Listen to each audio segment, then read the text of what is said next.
Good evening and welcome to Let's Talk Shop with Russ. We're going to have a good time tonight. I can already feel it before we got started. And I have the little guy hang over here. I feel so sorry if, what is it, Lady Frenzy Wicked Truth? Is she's out there tonight? Are you out there? Yeah, she's out there tonight. Yeah, she's out there. All right, so guess what I have hanging over here in my 3D printer. I know you can't tell what it is because it's yellow. But it is a little. Jim, you really want me to go there? This is I picked the guest tonight. This is supposed to be a PG-13 show. I can really show everybody what I would really not like to show, but if you're going to push the issue, just keep it up. So anyway, but that's a little miniature 3D printed Sphero. How do you pronounce it? S-P-R-I-O. I don't know. Sphero. So yeah, Lady Frenzy Wicked Truth. So yes, I printed one. My friend Al Forte, he printed one and he sent me the file. It's on Thingiverse, Al? Yes, on Thingiverse. Yeah, Thingiverse. So he sent me the file over on Thingiverse. It's a free file, so he didn't do anything wrong. Before we go there, because people are saying like, he sent you that file, but it's free downloaded. All he sent me was the link so I could download it. So what? And then he's got, what is it? Spark? Yeah, this is his little buddy. Spark? Is that a dragonfly? It is a dragonfly. Yes, it is a dragonfly. Yes. So anyway, so I printed one of those, the file that Al sent me, and it's over there hanging. And just as I went to sit down to start the show, guess what? It finished. So after the show gets off, I've got to cut him loose and wash him and do all kinds of things. That's a pain in the. Never mind. It's a pain to do that, because once he dips all those times, you got to wash him off. You got to clean him, and you got to put on gloves for this stuff. They say that it'll make your brain shrink. Yeah. If you don't have to have a mask. They say it'll make your brain shrink. So I think there's a few of us on here that already been dipping around that plastic. That explains a lot. Yeah, it explains a lot. Pretty popular device in this group. Yeah, I think Paul's. Wait, you're supposed to wear masks? A little too. I think Paul's been printing a little 3D too much. You need to take a break, buddy. So anyway. I'm just jousting. I'm sorry. Anyway, but I printed one and it's ready to come off the plate and then go. And that's the thing. First off, if you haven't already, subscribe to my channel. Subscribe. And don't forget to click that little bell up top, because it'll tell you anytime I post a video or that I have a live stream. And I love thumbs up. So don't forget to give me a thumbs up tonight. Okay? That's a thumbs up. Give me a thumbs up. And let's talk about my sponsors, which are Devobel Technologies. For web design, development, hosting, visit devobel.com. FastCap, innovative products for the professional woodworker. Go to fastcap.com. Rockler, 60 years in woodworking. Create with confidence. Visit rockler.com. Bearwood Supply Company. Your best choice for hard-to-find woodworking supplies. Go to bearwood.com. Clean Sports Sanding Specialist. Woodworking Shop Down, and Seiko, the scroll saw specialist, Seiko.com. No, 19 seconds. You were faster last Oh, time. he was slow. Mhm. Faster last And time. if you forget any of them, they're all right here between some of my builds and everything. And I have had people say, why do you have all the flashing lights? And I will tell you, because psychologically, if anything changes within 2 to 3 seconds of you watching it on a video, it will draw your eyes to that video. So if the flashing lights in the video change all the time, every 2 to 3 seconds, it will cause you to watch the video longer because everything's changing. That's a well-known fact. It's part of psychology. So that's the reason I have all this stuff.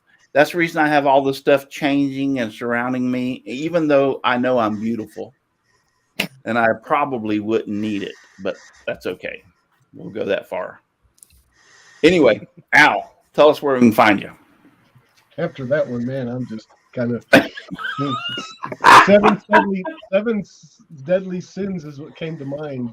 But anyway, I digress. My name's Al Forte, Kilroy 79763 all over the place. I stream stuff Sundays 2 p.m. on Twitch, and I have a YouTube channel, Odessa Woodworking Maker Shop. But did I say but? You can find me at Kilroy 79763. Oh yeah, and good morning, good afternoon, good evening, no matter where you are around the world. Welcome to Russ's World. Yeah, there's Russ. Thank you very much. Glad to be here. And now, Mr. Dixon. Dixon. Hello, everybody. I'm Dixon Hoffman. You can find me at HoffmanSignsAndDecals.com. 3D printing and laser and carving and all kinds of stuff. Good to be here. People are asking how's Brenda doing. I talked to her this week, and she's doing all right. She's having problems with an ulcer, and the problem with the tree and her house, and as many of you know, that's what she's been going through. Is a tree fell on her house. It was on city property, and she's having a big hassle about getting her house fixed from the city. But anyway, I think it is spurred an ulcer attack. But I talked to her in the last. I talked to her Wednesday. I believe it was Wednesday. I talked to her, and she said she's doing better. But but she's alive, and she's doing as best as she can. And I would just say pray for her. That's the best thing you can do is pray for her, because she's going through a lot at this moment. So anyway, Chris.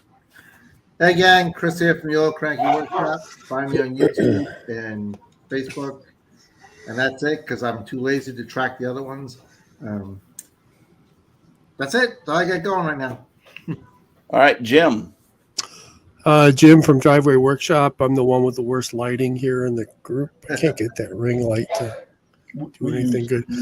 That's it. Paul.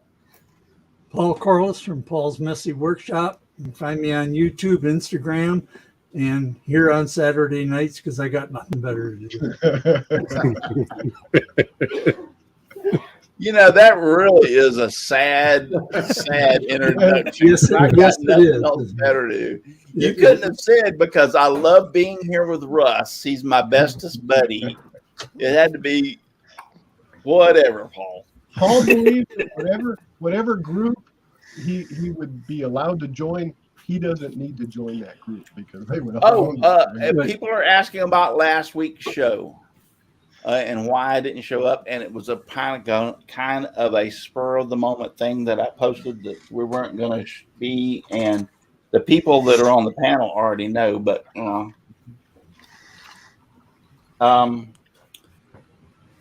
Saturday morning, I got informed, and it was not a shock because of the fact that he hasn't been doing well for a while. But my brother, Richard, in Atlanta, passed away.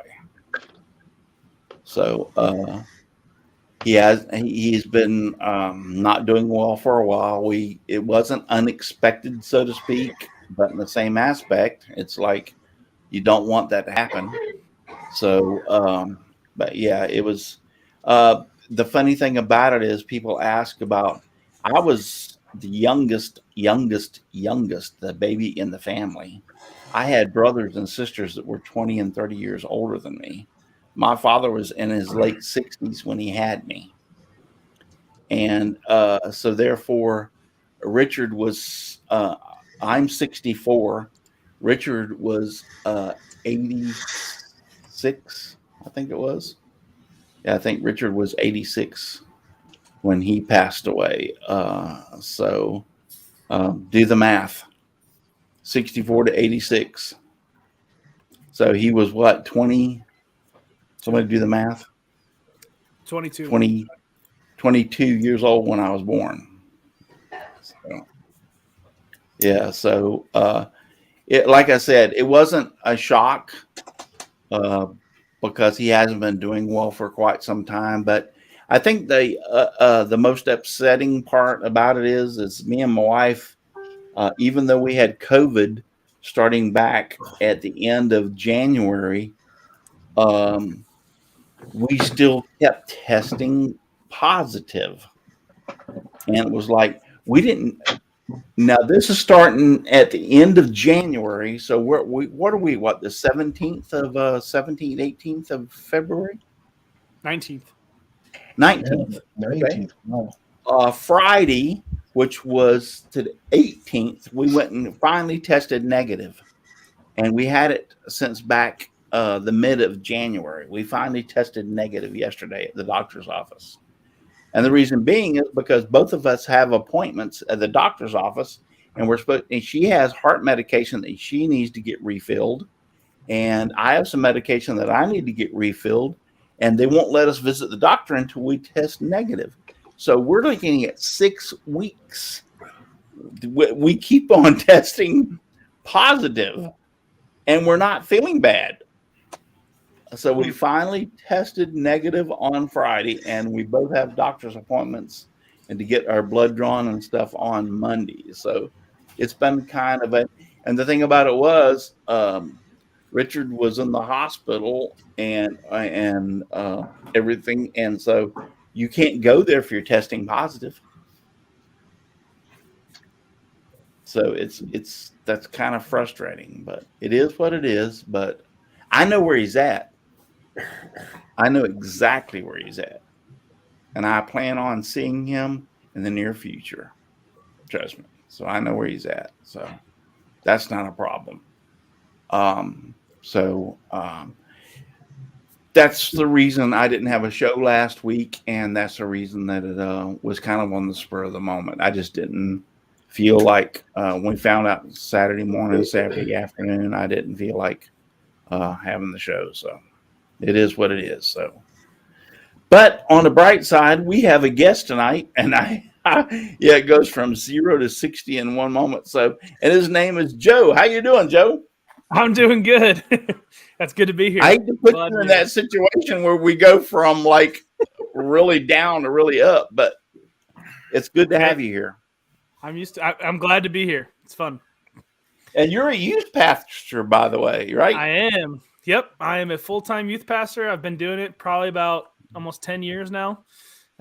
Great. So, yeah, it's been a lot of fun. So you know what I'm talking about when I say I know where my brother's at. So I do. I know exactly what you're talking about. So yeah. So to start it all off, so what got you involved into woodworking? So it actually started. Well, I grew up in South Chicago, and my dad was a businessman through and through. To where like he bought all the tools, but he had a lot of friends that knew how to do stuff. So he had a friend who was a mechanic, a friend who was a carpenter, and whenever he needed stuff done, he sent the project and a child. So we would learn how to do all that stuff. So I grew up kind of learning how to do it. But when I got into college, I was needing an apartment. I was moving out on my own for the first time, living in my own apartment, and I talked to one of my old landlords. I was like, hey, do you have anything? And I was coming down to the wire, and he was like, well, I do, but it's really not ready yet. I was like, I tell you what, if you lower my rent a little bit, I was like, I will do all the repairs and I'll move in.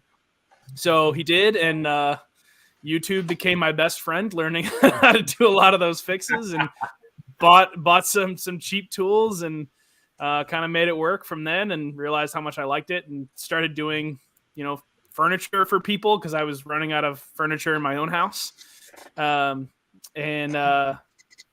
Yeah, like thinking back now is like there's a couple people, if you bought furniture for me when I was in college, like I will happily remake whatever I need for you, because I'm looking back doing like Roman OG bits on plywood edges, and it was all kinds of bad. So Yeah, well, now you say that, but some of that furniture, it looked better than what you can think, because I bought some stuff from IKEA or whatever, and I was thinking to myself, I could have spent that money in plywood and 2x4s and did the same thing. Exactly. And it probably would have lasted like 10 years longer. So exactly. So so that's great. So in your pastoral duties, working with some of the youth and everything, what do you find is, have you tried to introduce them into woodworking and in that aspect? Yeah. So actually, a lot of the kids we have once a month where we do the home groups with the kids. So once a month they go to their small group leader's home, and so I'll have the guys over, and we hang out in the shop. Like I have to try to convince them not to touch the propane heater, but other than that, like we'll sit and talk, and sometimes we'll kind of pull out just pieces from my scrap wood pile and mess with stuff and teach them about the tools or whatever. And so I enjoy it so much. My wife actually is encouraging me this summer. We're going to try doing some woodworking classes where we have like dads and their sons come in and do like a class where they build a project together or whatever. And so yeah, we're looking into doing that this summer. That would be great. That would really be great. I've got my grandkids involved my kids grew up when I was in woodworking, but that'd be really great. Anybody have any questions, or anybody see any questions out there? No questions out there yet that I saw. How do you keep them from putting cans of pop on your table saw? Oh my gosh, lots and lots of paste wax, because I know it's going to happen no matter what. But actually, it started because so on my YouTube channel, I started doing every year where me and my buddy Lee do a Christmas workshop music video, and in the first year we did it, we did Santa Buddy. And there was one part where I held up like the deed for a house by a lake, and I set it up on my table saw, and he had my blowtorch, and he set it on fire on top of my table saw, which melted all the paste wax that was on there. And I was like, all right, well, I have to come up with a better solution on how to protect this thing, because it's usually I've gotten to a point now where it's waxed up well enough, and I keep my crosscut sled on there, and my crosscut sled covers the entire tabletop, so I'm like, as long as no one messes with it, as long as no one moves that, we're okay. I have the hardest time keeping my table saw waxed, because I live in Florida, and so part of my shop, which has the laser, the CNC, all the 3D printers, all that technical stuff that needs to be really protected, is in climate control. In other words, it's AC. I have a dehumidifier. I have heat if I need to. I mean, it doesn't get that cold in Florida, trust me. So, but I have all that stuff in there. No, it doesn't. No. So, but the table saw and the bandsaw and those things that have cast iron tables are in another part of the shop that it's not climate controlled. So therefore, I am constantly battling keeping those tables, the cast iron tables, clean and free of rust and not letting them pit or whatever. So I'm constantly battling that. So do you have that kind of problem in your shop? Not really. So my shop is not climate controlled in a sense that I have a heater and I have an AC unit, but it's not running all the time. I usually turn it on like maybe an hour or two before I get out here. And then I work. I mean, I'm out here every day. I do like a lot of commercial, like custom pieces.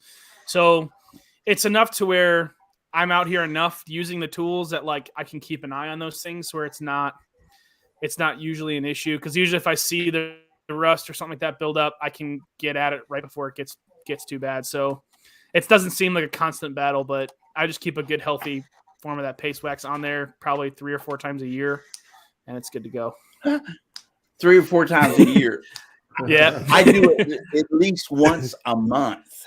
Oh man, yeah, no. I don't have to do it that often.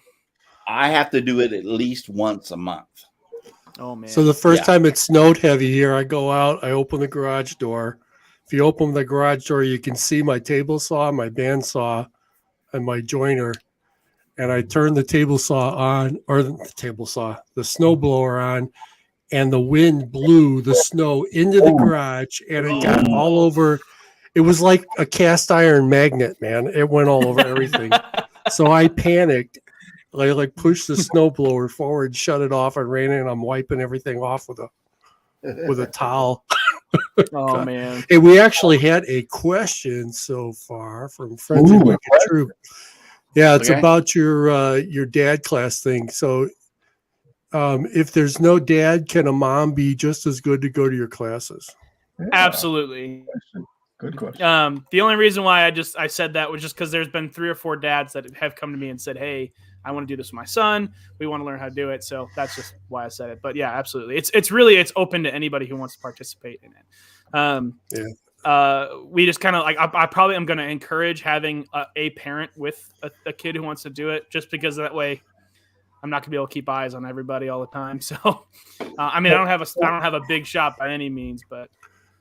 So what that means is that Frenzy has to have sunshine along with her if she comes with. But anyway, I leave it at that. I just wanted to make a point out there. Somebody had a birthday the other day, Russ Meadows, and I think he's like 87 years old. So Russ, Russ. I thought he was 88. Yeah. Wow. 88. Oh, he might be 88. I know he's a lot older than I am because he looks a lot worse than I do. Russ Meadows says thanks, Bill. So anyway, so yeah, Len out there asked what you used to cut down that massive live edge slab with. So I actually bought that from my lumber supplier. It came. I bought it like that rough, but I actually used. I made a CNC flattening jig to flatten the slab up. So the lumber guy the guy I buy all my lumber from, he's about an hour away, but he has his own bandsaw mill. So he worked with guys who fell trees around the Grafton, Illinois area, and he'll get all of the lumber from them, mill it himself. He dries it in his own kiln, and then I buy it from him. So that's where I usually buy all my stuff from. Where's the guy at? Is he like north of? Is he like north it's of you? Grafton, Illinois. Oh, he's in Grafton. South. Okay. So I'm in Springfield. Yeah. So Grafton, Illinois. It's called Knotted by Nature. He doesn't have he has a website. I'm not sure. I think he has a Facebook page too, but he doesn't do like online stuff. He's pretty old school. But man, like going into I plan a monthly trip going to his shop to restock. Yeah. And it's a cool trip. There's a guy by Terre Haute that's got his own sawmill too, but he sells a lot of exotics and stuff. But to get to his place, it's like you're driving down roads like this in the backwoods, and it's out in the middle of nowhere, man. Probably like 20 miles out in the middle of nowhere in Indiana. But they've got so much stuff back in there. I'm trying to get him to come on the show just to talk about his place. What's funny with this guy is like Grafton, Illinois is like a huge like tourist spot. Apparently, like it's right on the Mississippi River. Like there are like bald eagles everywhere, and so he's like got a building right on the main drag. So people flood into his store, but it's like most of the people that are coming, they're just coming to look at all of the stuff he has. Whereas like me and like 10 other dudes go there to buy stuff. So yeah, this guy in Terre Haute's like that. He sells all his stuff on eBay. And he's got 2 gals in there that just sell stuff for him on eBay. But if you're going to go to his place, you got to be dedicated, man, because it's like it's a real windy trip to get back in there. Yeah. I like this. Everybody's saying like Russ Meadows is 104 and the noise is 93. I'm No, glad he looks that. 88 Yeah, I'm glad he looks today. that old. And you know, I'm fortunate. The president of our woodworking association and the mayor of Mulberry, which I'm the outskirts of the city of Mulberry. He was also the principal of the high school for all my 7 children graduated from, is a good friend of mine, and his nephew has a woodworking mill in North Lakeland, which is only about 45 minutes away. So, you know, I can get pretty much anything. I may have to pay for it, and he's not going to give it for free. But my point is I can pretty much get anything I want. If I wanted some raw edge slabs or whatever, I can get it from him. So I'm kind of fortunate with that as far as that being for me in this area. A lot of people don't have that. So you have your area of what you can get for wood and everything. So that's pretty good. Yeah, I mean, he does have like exotics and stuff too. I don't buy them nearly as much, but I usually like to stick to domestic stuff because then there's a certain appeal to say like, yeah, this was a tree that grew, you know, within an hour from where it is. Like, Right. so there's a huge appeal to a lot of that, which is awesome. So I usually stick to a lot of the domestics from him. And George's nephew will do the same thing. In other words, if they have a tree in their front yard that has been there from their grandfathers for 200 years or whatever, you know what I'm saying, and it needs to be taken down, they will actually take it and cut it up and do it for those people also. So that's a pretty nice kind of thing where they can turn it into a table or something where they can give to their family for later on. Well, and I love those stories too. I actually got a lady who's got these cabinet doors right here.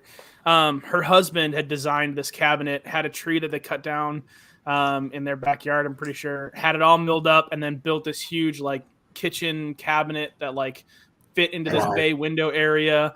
And like the doors broke, so she called me to like rebuild the doors. And so I'm just like, I was just like super excited to be able to kind of be able to be a part of that project and be a part of the cool story in it. So it's neat to have that kind of stuff. So you're talking about the big. What are some of the little jobs that you've done? So one of the things I'm actually working on right now, which I have in front of me on my workbench, is I'm making ice picks. So like I made one out of like threaded rod, so you can kind of see that. Like this one was out of an old Allen key. This one was a ice pick I picked up out of an old antique shop. But I'm doing a collab video with a guy on YouTube, Woodified, and I'm actually going to be giving away 2 of those too. So I'm pretty excited for that video. But I do like a lot of stuff like that, or I've got like I do leather work too. So I've got like keychains like for that let loop over your belt, or phone kickstands I've made. I've gotten done like these EDC work belt things. Oh, that's cool. Oh, that's pretty cool. Yeah. Flashlight, pen, Leatherman, key clip. So stuff like that, or leather Bible covers is something I've done before. Hammers, like. Now, what was the thing you said you did in with the other person that you were working on? The ice picks. The ice picks. Oh, okay. Yeah. So he's making a couple too, and so we're kind of like flying a little blind on it either for both of us. But I'm pretty excited to see what he comes up with too. You can go ahead and tell us who he is. I mean, it's no problem. I don't mind advertising. No, yeah, really. His name is Woodified. AJ Merrill is it. His channel is called Woodified. I know who you're talking about. Yes. Yeah. Well, get him on the show. Yeah, there you go. So yeah, we're gonna be doing that. And we kind of talked about how we're gonna do like the videos where we do the exchange, and it's gonna be pretty funny. I'm excited for that. So I think it's gonna end up being my next video. Yeah. somebody said Brenda wasn't here tonight. No, she's not doing good. I said that earlier in the show that She's not feeling well. yeah, she's not feeling well, so she's not here. She didn't have a show actually on her last Thursday night, and I usually try to watch her every Thursday night. The first Thursday of every month is our woodworking club meeting, so I missed that. But yeah, so she's not feeling well. She's having some problems and everything. So her biggest problem is they're still dealing with the tree that this was on city property and crashed into her home, and the city is unwilling to make restitution and fix everything. So, Oh man, yeah, it's a bad situation for her, and I pray for her every day that somehow there'll be a resolve to this and she'll get over it, because she's even now having problems with ulcers of all things because of all the upsetting situation for it. So yeah, she's alive. She's well. I just talked to her. I think it was Thursday when I talked to her, if I'm not mistaken. So It's like Morton's salt. When it rains, it pours. yeah, it's like, bless her heart. I mean, she has a tree that's on the city property that falls into her yard, takes out a fence, takes out part of her house and everything else.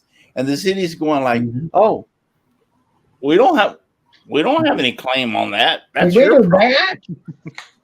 Yeah. no, this 6 inches that is was on our- your property, so Right. Yeah.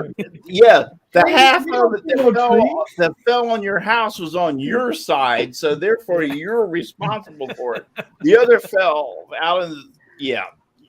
Yeah, we know how cities are. They're going to backpedal in any way, shape, or form. But bless her heart, Brenda. I hope and pray that you get resolve on that, and things will work out for you. You know, I miss you. She is a viable, very prominent person on this show, and she's always there. So I miss her. I miss her a lot. She works for pretty cheap too, Russ. Come on, come out and say it. You Yeah, know she works cheaper than you do, Al. it. Yeah.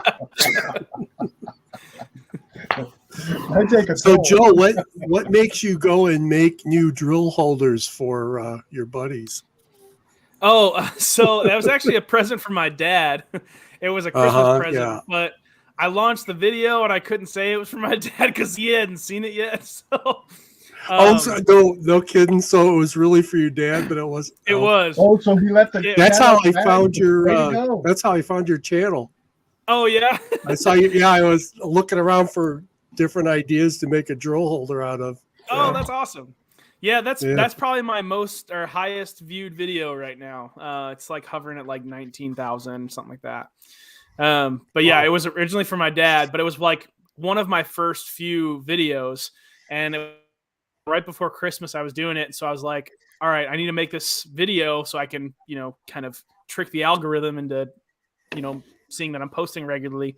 And so I was just like, oh, I need it for my buddy. And I was like telling my dad to go watch it and see if he liked the project. What do you think of this, man? Yeah. So I had time to make something else in case he didn't Brilliant. want it. So Yeah, it would have been bad if he said, "Man, I don't like that one. You've done better than this." Yeah. I'd have 2 drill stations in my shop then. Man. Yeah, but All right, that was, so we that went was- from what was the smallest kind of thing you did. What is the largest thing you've had asked to build for you? It was a full-sized mattress loft bed with it had a little like reading nook off the side of it that was also lofted, and an MDF cubicle staircase to come up it. I'll see if I still have a picture of it. But yeah, I literally had to move my assembly table, my table saw all the way up against the wall so I can get it in here, and I had to put like tarps on my ceiling so I could paint the whole thing. Like, that was Go rough. big or man. go home, man. Jeez. Yeah, Yeah, no really. kidding. I was like, you couldn't make it a twin. Like, it had to be a full-size mattress. Yeah, no kidding. That was like that Yeah, fort that thing was- that I built a couple of years ago. huge That was a stuff what? sometimes is I built a big What old fort bed, and it reminded me of that. And it was huge. It was sitting right in the middle of everything, and it had to be taken apart to be put on the pickup to be hauled off. And it was a bed. Oh, It was man. a double wide bed. Well, That was one of the projects he finished. yes, it was 2 years ago. One of the biggest Come on. ones I ever had to do was a full blown. It was 8 foot by 8 foot. It sit in the corner. In other words, shelves for a storage for doctors' files. in That other was the words. bed. Oh, well, it may. Al, that's Wow. another I'll give you that one. You did finish that. Hold it back up there so we can see it, because I'm gonna put you in solo layout. There you go. Yep. Oh, that's huge. That's cool. Well, that's Huge. nice. Yeah, it was My huge. grandkid would kill for that. You built all that? Yeah, so I built That is- the, like that this is part awesome. here is the mattress, the stair step, and then this little like reading nook thing off the side. So yeah, that whole thing was set up in my Dang. shop to be painted. Now, what It part was was MDF? Nuts. So it just that this like little like stair ladder thing that was Oh, yeah. Okay. MDF. Okay. God, please don't But let it my was, daughter it was see that. 3/4, so it was Right? yeah. Yeah, that was a big build because I had actually hired one of my buddies, like 2 of my buddies, to come help me move it because it was just so giant. Did you take it Yeah. apart to move it?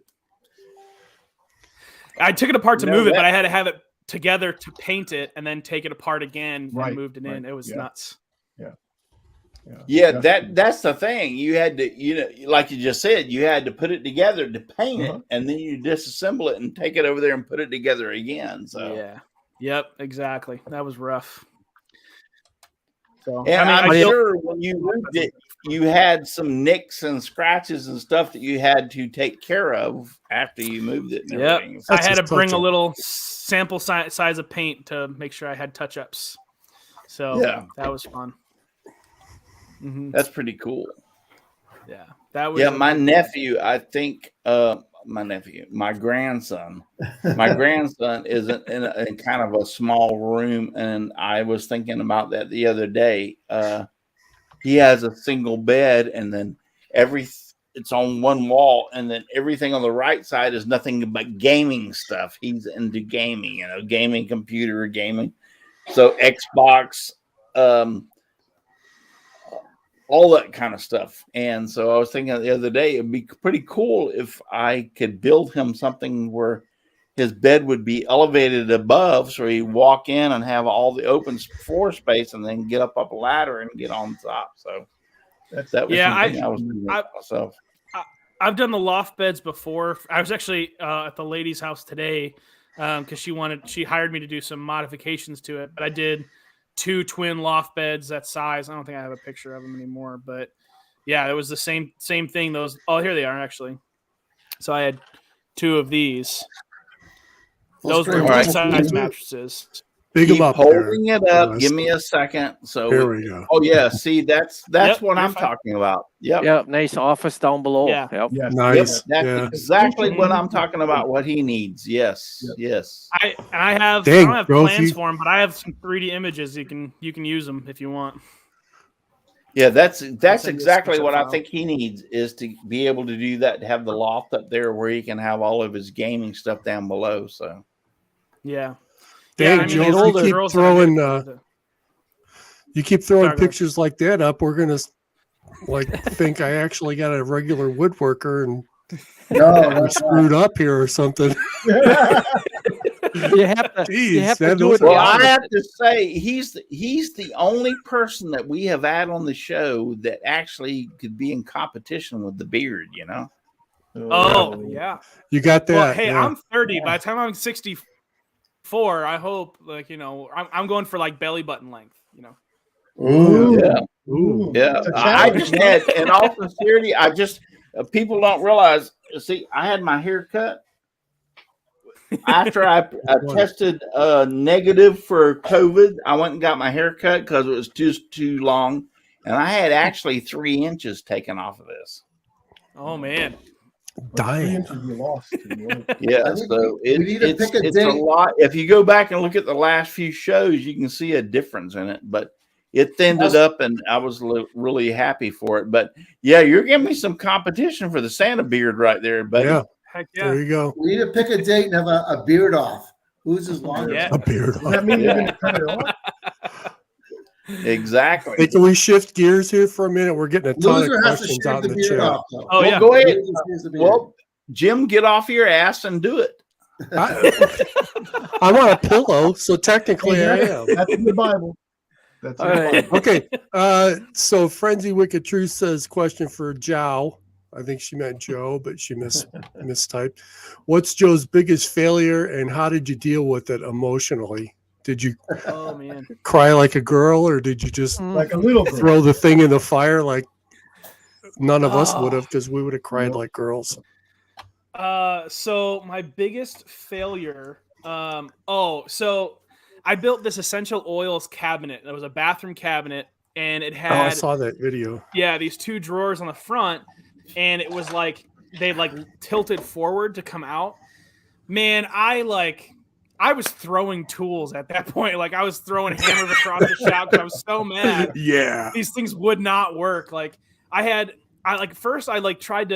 came up with a design, and I thought I'd make it out of plywood, these little like corner hinges that like flipped out, and I tried to find them and make them out of aluminum. I tried all of this other stuff. So I finally like could not get the right radius with my router bits or whatever. So I finally made it on the 3D printer. I printed them. I was like, all right, this is going to work. Like, this is going to work.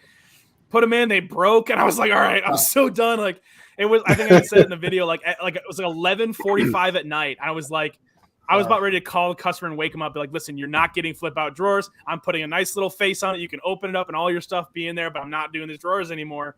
And I was like, you know what? I'm going to go to bed.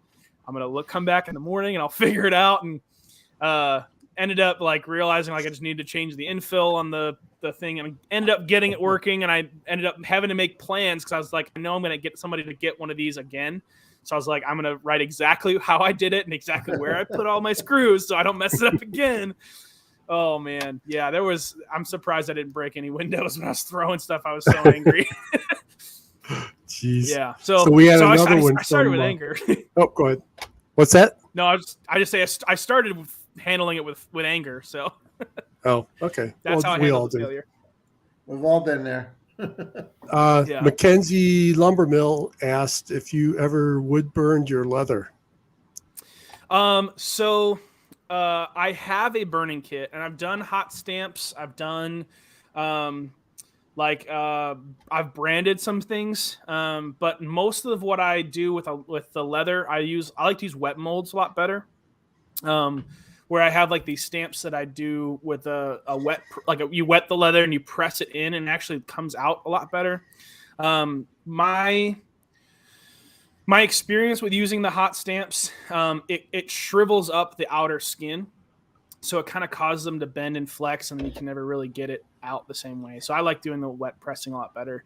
But I do like custom tooling and stuff like that, which is like where you have to actually cut the skin and form it out. And that turns out like a lot better. I've gotten so many other things that when I've done the hot stamps that I'm just like, all right, that didn't work. I'll find the alternative. And I'm like, okay, the alternative I like better. And I just never go back to the hot stamps. So I'm open to try it again, but I just never had any good luck with it. You know, But wood burning I haven't tried. Yeah, I have a laser, and tried some burning onto the leather with the laser, so to speak. Mm-hmm. And I've actually found out that it's called leatherette, I think it is, Mm-hmm. which is a synthetic. It's not quite all leather or whatever. Burns better and looks better with the laser than the actual leather does. So, and I'm it's sure it even smells cheaper. better too. Yeah. Well, yeah. When you burn a piece of leather, yeah, it smells like, excuse the pun, but it smells like ass. But Yeah. you know, Cow ass. Yeah, it does. I mean, it stinks when you burn real Yeah. leather. I mean, I have smelled it, and that's the reason I said, excuse the pun. But yeah, the leatherette doesn't have, it has more of a, I don't want to put it, a synthetic type of smell or whatever. But it burns really nice. You can actually burn it and cut it and then put like on a hat. You can put the emblem on a hat or whatever. So Oh, that's awesome. that was pretty unique. But I like leather. I mean, you know, if you're gonna do something, make it in leather or whatever. Mm-hmm. Yeah, I don't have a laser or a CNC. I'm kind of like, I have never pulled the trigger on it. I'm like, yeah, it's kind of a lot to jump on it right now. So I haven't done that yet, but a friend of mine does have one, and when he burns leather, it smells terrible. But he can get really, really good engravings on it, which is like opens up a whole nother window on stuff. So that might be a purchase in the future, or a sponsorship if I can get one of those.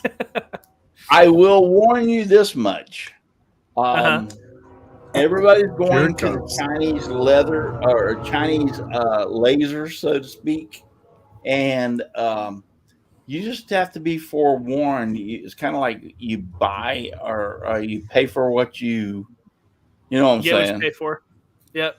Yeah. So I was fortunate. I got an OM Tech laser. It came out of the crate working perfectly. I had no problems with it. It's been, I mean, a fantastic laser. I got the bigger one. It was an 80 watt with a 24 by 36 inch bed. So, you know, I had great success with it, but I read from so many people that get those somewhat same lasers that are like, you know, they get them with a broken tube, power supply don't work. And I'm thinking to myself, you know, if I had to do it all over, maybe I needed to rethink about where I got it from and maybe get a little bit in the USA laser, even if you have to pay a little bit more, so to speak.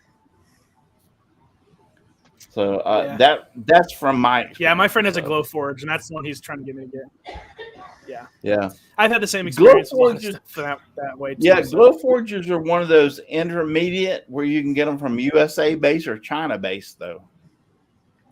Mm-hmm. So yeah, I want to say he bought his early on, like when it was a Kickstarter. So he's like, oh, it's the best laser. You got to get that one. You got to get that one. I think about it. Yeah, I would say nah. Yeah, it's not the best. The difference with Glowforge is that you are it's like the what is the thing, the Cricut, right? That cuts all the laser or all your vinyl and stuff. They are web-based programs that run the machine. Yeah, so you have to be on the internet. Yeah. Yes. So therefore, if you don't have internet or you lose power and you're in the middle of a project, it goes bad. So you're totally based on the internet and that kind of situation. So I would not buy a Glowforge. My wife bought a Cricut and she loves it and she uses it and it's worked very well. But you're also based on their software to run the machine. Yeah. You can't just pick a 3D printing software or anything else. You have to run their software and that's it. Yeah, that's the downsides of a lot of that. Because I do, like, because of the 3D printer, like, I have so many other options of doing stuff. Like, I design my stuff on SketchUp and then I put it in the Cura slicer and then I can send it to whatever printer I have. And so having the options of whatever software I want to use is probably is a thing that I'm considering for my future potential purchases. Real quick, Frenzy Wicked Truth wants to know if the crocheted Sphero made its fly home yet. No, he's actually still here. I'm thinking about keeping him and not sending him to his a flight home. I'm just kidding. He'll make his flight home, but the date passed for when he was supposed to go home. So it's out of warranty. Is that a problem now? Is that what you're saying? Yeah, it's out of warranty, so I can just keep it. But did you get an Mackenzie's got RMA another number? question. What is Yeah, it? we've got some more questions out there. Yeah, Joel, Well, I go know ahead, you're a read 'em. pastor. How much time are you woodworking? Are you woodworking? She wants to know full time, part time. So I do it part time. I'm a full time youth pastor, so that's my full time job. Usually I'm out here working on stuff. It's nights and weekends, but it's all done because I'm married and have a 7-year-old son. So there's a lot where it's like I'm coming out here after they go to bed because I'm a night owl. So I probably spend close to, I mean, depending on what my project load looks like, I could spend up to 20 hours out here a week. Sometimes it's 10 to 15, sometimes it's 0. So it all kind of just depends on workflow. Like right now, so like this is like my client board up here. I'm booked up for like the next 2 months almost. So I'll probably be doing it regularly 10 to 15 hours every week at least for the next couple of weeks.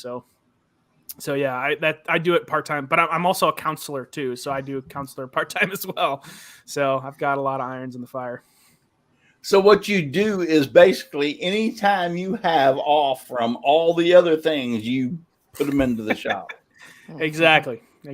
So Yeah, well, but you can incorporate. So then I say that I do a lot.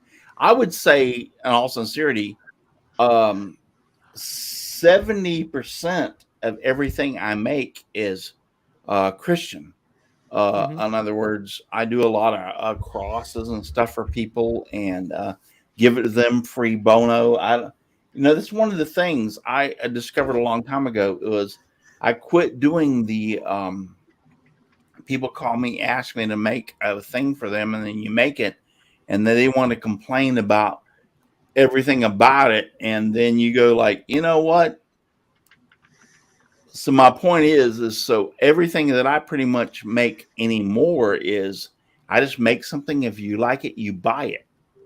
But I'm turning a lot more toward the Christian type of crosses and stuff to give to people and that they like. So have you seen a difference between some of the stuff that you make, whether it being for like secular or Christianic or whatever that people want to buy? Or yeah, so most of what I end up making is like it's all like someone's like, hey, I want this made, I can't find it anywhere else, like, so I want you to make it.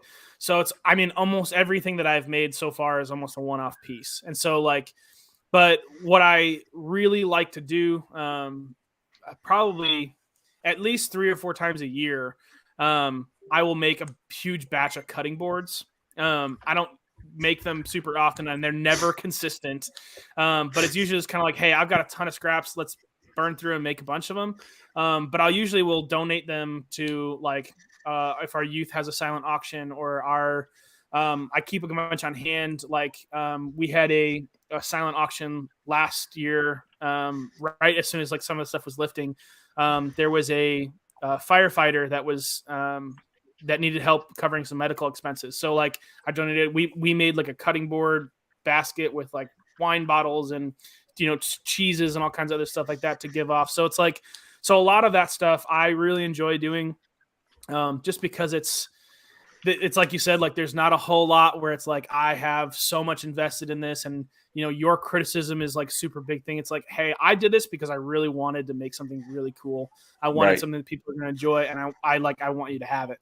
That I kind of have the same policy with a lot of like my friends and family. Like my friends and family, if they want something, I usually don't charge them labor. I usually will be like, hey, you buy the materials and I'll build it. Like I don't have a problem with that. I don't even charge for materials. I just just build it for them. You guys are more generous than me. Friends and Yeah. family, cash up front. For my work. I think Joe froze up. Yeah, sometimes if I have the stock, I'll do it. I'm back. Sorry. I was like, sometimes Yeah, if I have the materials, the way I'll do I it. am. That's the way I am.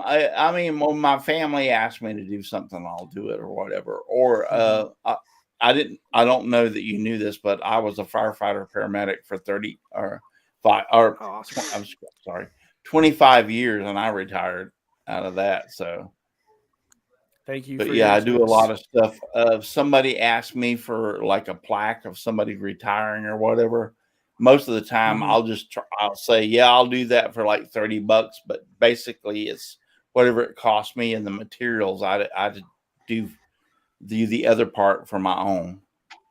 Yeah, I've got one up here that's one of the guys that I know is in the Air Force, and he's got somebody who's retiring from his unit. So one of them is like a shadow box with the flag box in it. So I'm excited for that project too. I don't think Got a I couple have of those. anything up here that I made for the fire department. I think that's pretty well out there. So, all right, we're rocking down. Any more questions out there in the chat? I saw James Parker had wanted to know if Joe uses his lathe for a lot for turning. Sorry, you have to repeat that. I went out for a second. Oh, we had somebody ask if you use your lathe a lot. The lathe, no.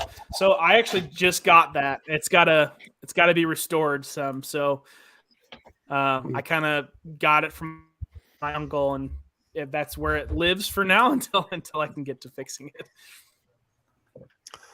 What else did we have? I think Dan Enke wanted to know if you teach your son any woodworking yet. Do I teach any what woodworking? Teach your son any woodworking yet?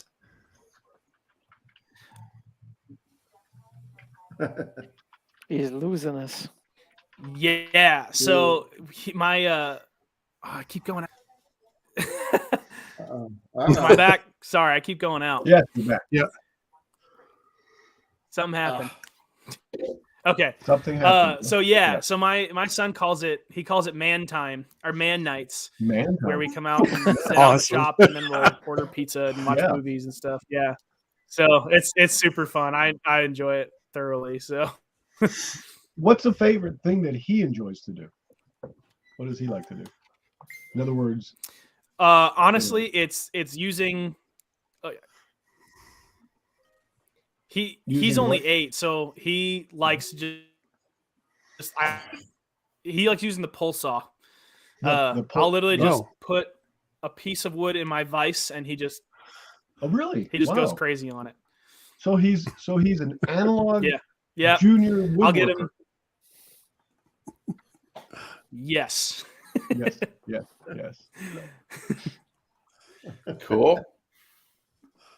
Yeah, I think that was about it for questions. I've gotten to the point where he's. Sorry. I just got to the point where I just started teaching him how to use the chisel.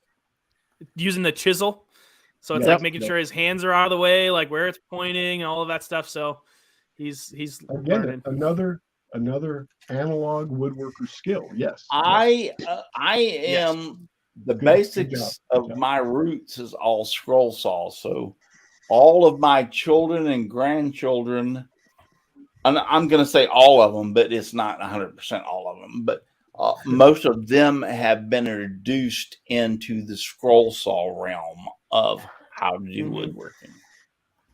Because I started doing I started doing scroll saw in 80 or 81 or so. It's like I've been doing scroll saw all my life. So all of them, my children and my grandchildren, have somewhat been touched by the scroll saw thing. So they've all been introduced to it. And some of them, if I have a granddaughter that has a scroll saw and she makes stuff all the time.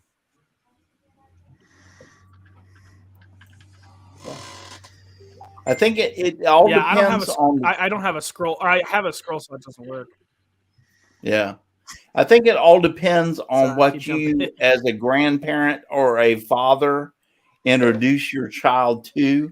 For instance, what you were saying, you introduced to what your type of woodworking is, and they pick up on it.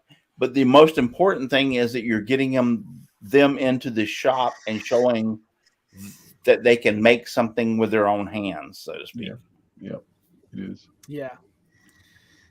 Yeah, like even like when we do Christmas presents, I love like part of it's like, you know, like there's like the added feature of like the handmade gifts. And so like this year I made him he loves dinosaurs. So I made him one of these little like Brachiosaurus dinosaurs with a plexiglass front. So it's a bank.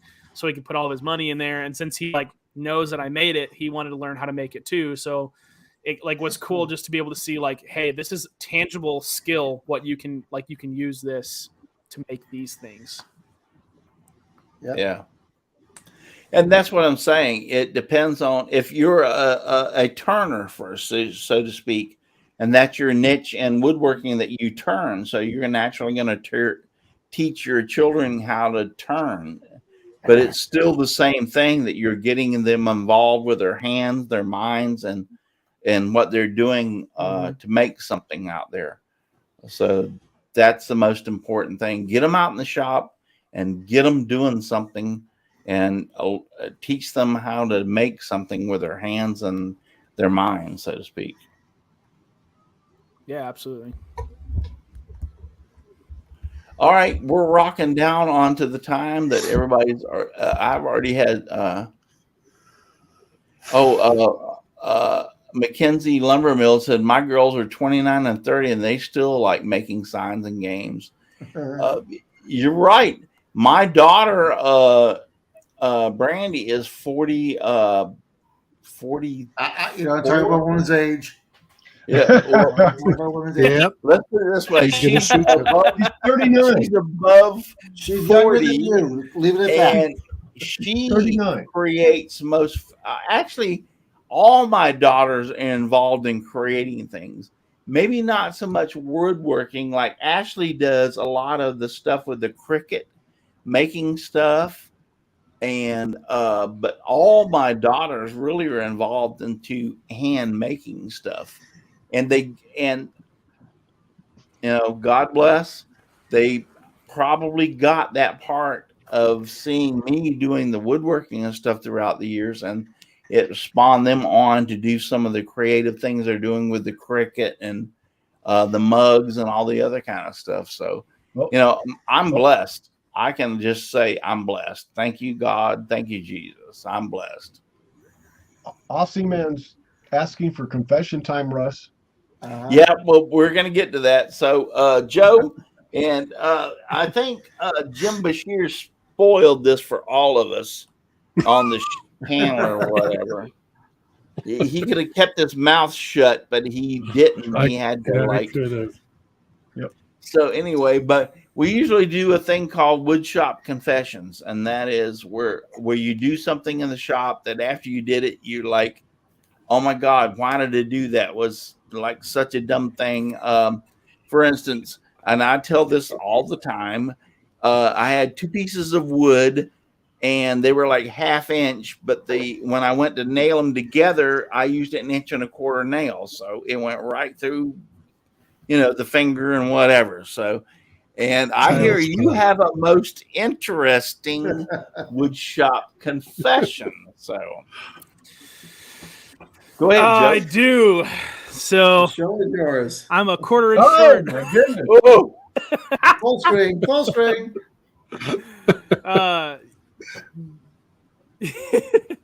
So it happened when I was actually building the Enough deck. So it said. didn't happen in the workshop. you can but go ahead and show it. Show it yeah, again, Joe. Okay, That's there you the go. Yep. the damage. Wow. Wow. So I can feel that. yeah, I lost a 1/4 inch of my middle finger. It cut all the way through this finger. So what happened was I was cutting a miter on a rail for like a railing for a deck, and the circular saw that I had, the motor, most of my circular saws, the blades are on the left side, so they're closest to me when I'm cutting my right hand. This one was a brand new saw, and the blade was on the opposite side, so the motor was closest to me. And so when I was holding my speed square to kind of get that miter, the motor would hit it. So I had to set the speed square on the other side of the closest to the blade. So I had my hands clear away from it, and I was cutting my miter, and I was getting to the end of the cut, and my speed square was starting to fall. So mind you, like this is the last day of this build. I was like 2 weeks beyond schedule. I was in a hurry, wasn't paying attention, and the speed square started to fall, and I just reached to go catch it, and my fingers caught the circular saw blade underneath the board, and it kind of skipped, and I was just like, I've never heard that before. And then I looked at my hand and I was like, oh crap. And like, yeah, thankfully my buddy was working with me, who was a former police officer. So I was like, hey, Lee, call 911. I was like, I need an ambulance. He's like, what for? I was like, I just cut my fingers off. He's like, no, you're messing with me. I was like, nope. I was like, look, I've got blood all over my hands. Like, call an ambulance. And oh man, it was it was bad. So the next door neighbor was a former EMT, so he was like fishing my finger out from inside the saw because it got caught in the blade and shoved it in there. And we were out in the middle of nowhere, so it took like 40 minutes for the ambulance to get out to us. And finally, I mean, the whole time it was super funny. Was like one of the guys that was with me was like, he was kind of freaking out a little bit, so it made me feel a little bit more calm. So I'm cracking jokes like, saying, oh well, this really ruins what my road rage, like I can't really, convey what I really feel anymore. And like when we were like, when you go to shoot somebody the bird, hospital, they were like talking about wanting to reattach it because I had it.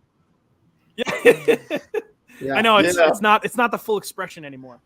But yeah, like I had it on ice. So I brought the fingertip with me. Yeah. And they were going to reattach it, but I had just eaten right before it happened, so they couldn't put me under anesthesia.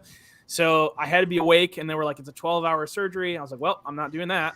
So they were able to reattach my ring finger, but I had to be awake for the whole thing, which really sucked. Like watching them stitch my finger back on, because like this was completely cut off. This was almost all the way cut. You can like, it was just hanging on by some of the skin, and it was just nicked here, but yeah, it was pretty gruesome. So that's definitely my workshop confession. Jim, you're pretty well right. That has to be the best. Out of 8 years of shows, that's probably the best one. Out of 8 years of shows, I've been doing this. I don't know if you know, Joe, but I've been doing this for 8 years. This is the season 8 year. So that's pretty well the best one we've heard so far. Yeah. So I just want to say, God bless you, son. Oh, good. And I hope you don't have any more accidents. Oh, that one needs a little extra holy water. Yeah, you need a little extra holy water. My last workshop Christmas music video, we did a thing for Saw Stop, and they actually sent me a T-shirt.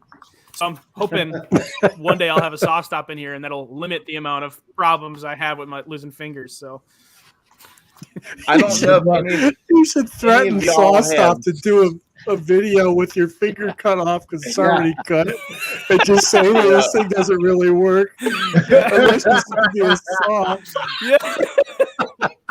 I don't know if any of y'all have ever seen the video, but the man, he's doing videos on YouTube, and he's a very prominent woodworker, but he tells the story how that he was using a jointer, and he wasn't paying any attention, and he had jointed the boards. The machine was still on, and he had his head set on, so he didn't realize the jointer was running, and he reached back to grab one of the boards off the jointer, and he put his hand into the jointer, and it sucked it in, and he lost everything from about his knuckles all the way across, because it actually, I know it's gross, but it actually bogged the jointer down when it pulled his hand in. Yeah. Ugh. Yeah. So he lost all 4 of his fingers, and part of his thumb and everything. So I watched that and I went like, wow, really? I mean, that's one of the worst things I've ever seen in my entire life. So it's on the internet. It's on YouTube. You can look it up or what. I don't remember. I stumbled across it by accident just searching through things one day, and it's, woodworking accidents, and it popped up in my feed, and I went over and watched it, and then, yeah, it was like, wow, dude, that's the worst I've ever seen. My father, I will tell you this, my father was using a power saw like you're talking about, and he was holding the board down with his hand. Let me see if I can get this in plain view. He was holding the board down, and the saw like binded or whatever, and went to pull it out, and it jumped, so to speak, and it cut the corner of his thumb, the tip of this finger, and the tip of this finger off. It just run right across the corner of his thumb, this finger, and this finger, because he had it laid out on the board. It cut them all off. And oh man, you can say what you want to. You can say, Russ, you're telling a bunch of BS or whatever. He seen what happened. He immediately bandaged his hand up with duct tape, and he put the board where he was supposed to put it and nailed it into place, and got back in the truck after he'd finished putting that board, and loaded his truck loaded the truck with the saw and everything on it, and then drove himself to the hospital. Oh, that's man, dedication. The show must go on, man. Yeah. And I was like, they told me, and I remember I was only like 7 or 8 years old when this happened, and I remember that vividly. That my father came home that afternoon with his hand it was just totally bandaged up from, it was like he walked in with like a bandaged glove or whatever, like this, where you couldn't see no fingers or whatever that happened. But he finished the project, loaded his tools, and drove himself to the hospital. And I was like, wow. Joe said, hold on for a few seconds, but we're going to have to get off here. So. Yeah, be careful, folks. If you can afford a saw stop, and trust me, I'm looking into getting a saw stop for my my shop. If you can afford a saw stop, it'll save your digits. Trust me. There was recently a video floating around of a guy with a saw stop who got too close. Yes, nicked his finger and just a scratch. In real life, he did show that. You're right, Chris. I saw that, and he was cutting something and reached over to grab the other piece, and the board was twisted a bit. So what'd you say? What'd you say, Joe? You want to say something or whatever? No, I was just saying. I thought my wife was knocking on the door. Oh, well, tell her that we're doing business here. We're talking about losing fingers. Oh, she knows all about that. Yeah. But no, my father, like I said, he lost the fingers, loaded everything up, put the board up into place, nailed it down, loaded everything up, and went to the hospital. So, and like I said, I was probably 7 or 8 years old when this happened, because I remember him. He didn't even call my mother. Well, back in those days, we didn't have the telephones like you have nowadays. So it wasn't like he had a cell phone. So, and so he even went to the hospital, and he come home with his hands all bandaged up. But I do remember him walking through the door with his hand, vividly, with his hand all bandaged up where he cut all his fingers off. So I do remember that.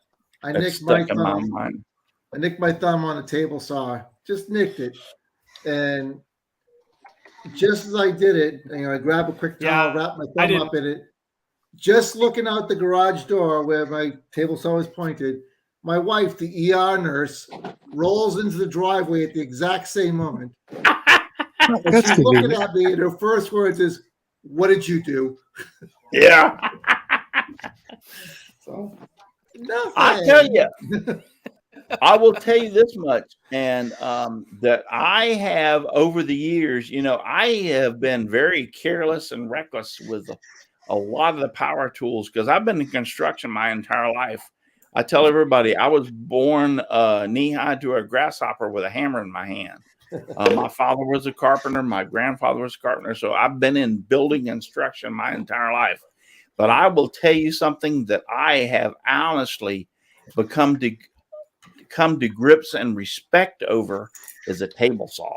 Yep. You know, I have really learned a lot about over the years, and with things that happened to me with the table saw, and then watching other people saying that things happened to them. So you have to give respect to that table saw, because I think that is probably one of the biggest tools in the shop. And I don't look at statistics, but I will guarantee you that is a biggie that causes injury or damage to people's is a table saw. I've always thought that's when it's going to bite you.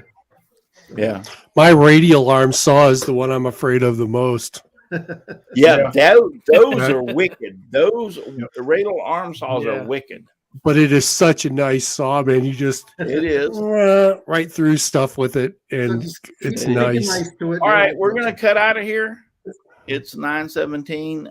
Anybody got any more questions on the panel or on? I didn't see any more. Just fainting and disgust at what happened to Joe. That's about it. Yeah, I mean, that would be. Trust me, that would be fainting and disgust myself. And I think Joe, you ding ding ding won the prize for the night. Yeah, today. I think of the year. Won the prize for the night. After 8 years, I think that's the most. The only one that meets close to that is I had a friend of mine that was telling the story. What was his name about the drill? I'm trying to think of his name. Anyway, he was telling the story that he was holding up a piece of 3/4 inch material and put a brand new bit in a drill and was boring through it, and it went straight through the wood right through his hand. Yeah. Ouch. I haven't done that yet. So that was probably the second one up to you. So I've had the drill press pull a piece out of my hand and it spun around and bagged me in the wrist. Pretty damn good. Oh yeah, that's happened to me before. But anyway, I never had no problems with a saw. We're going to cut out of here tonight. I appreciate everybody watching. I appreciate all the questions and everything. Go over and visit Joe's YouTube channel. Al, have you put it out there? I have, and I will once more. Yes. I appreciate it. And thank you, Joe, for being here tonight. I appreciate it very much. There you go. Had a great time. Thank you to Al and Dixon and Chris and Jim and Paul. Thank you all for being, and we're missing Donald, who's such a wussy. He said he had a sore throat tonight and couldn't be on here. And I told him, the Saturday 2 weeks ago, I had COVID and I was on here. I had surgery and I was had surgery and I was on here. And he has a sore throat and a cough and he couldn't be on here. Donald, there's no excuse. You should be on here. I had a heart valve put in and I was here. Yeah. See what I'm saying? See what I'm saying, Donald? You guys had a heart valve put in and he was on here. So it's better than my back surgery. I have to. So anyway, I appreciate you all for being out there tonight. Thank you so very much. Listen, if you're too darn busy to get out in your shop and make some sawdust, you're just too darn busy. Just give me sawdust, lots of sawdust all around me and everywhere. I like it flying all around my shop and even in my beard and hair. Thank you for watching tonight. And God bless. Good night, boys and girls. Live long and prosper. And remember, you don't have to go home, but you can't stay here. And poor Joe, he's just like signed off even though he didn't want to. That's what happens when you use your phone.